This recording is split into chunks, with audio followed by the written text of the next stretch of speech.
कोविड-19 के इस दौर में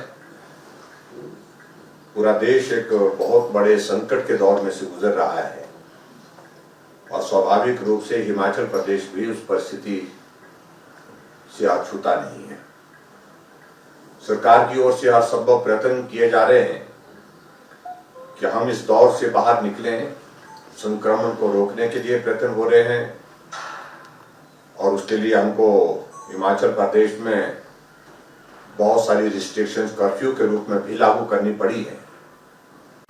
हम इस बात को भी अनुभव कर रहे हैं कि समाज में बहुत सारे लोग सहयोग करने के लिए आगे आए हैं, क्योंकि संवेदना का ये विषय है और मानवीय संवेदनाएं हमेशा जीवित रहनी चाहिए और विशेष तौर से इस प्रकार का जब संकट आता है तो सारी बातों को छोड़ करके मैं व्यक्तिगत रूप से,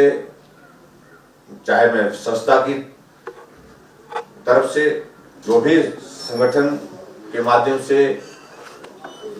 ऐसे संकट में जो मदद कर सकता हूं उसके लिए प्रयत्न करना चाहिए, प्रयास करना चाहिए। राष्ट्रीय स्वयंसेवक संघ ऐसे संकट के क्षण में हमेशा आगे आकर के काम करता है और आरोग्य भारती, सेवा भारती ने बहुत महत्वपूर्ण योगदान इस दौरान दिया है। अभी मैं हाल ही 2 दिन पहले कांगड़ा था,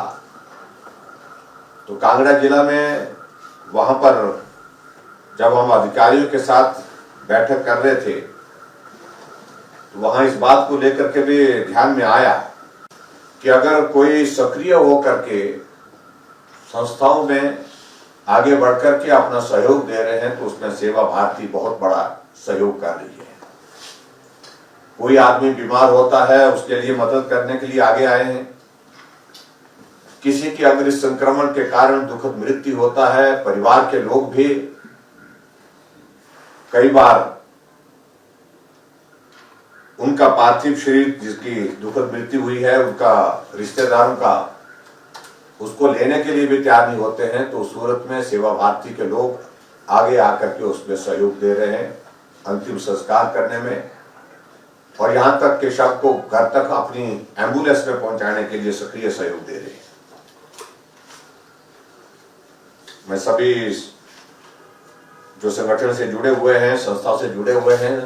आरोग्य भारती से, उनका मैं हृदय से आभार व्यक्त करता हूं और मैं उम्मीद करता हूं, विश्वास करता हूं कि बहुत जल्दी हम इस संकट के दौर में से भी हम निकल करके बाहर आएंगे। विश्वास, जिम्मेदारी का, यकीन एक नई शुरुआत का, शुरुआत एक नए एहसास की, एहसास सुकून का, अपनेपन का। नए रिश्तों वाली फीलिंग बयां नहीं होती, सिर्फ एक्सपीरियंस की जाती है।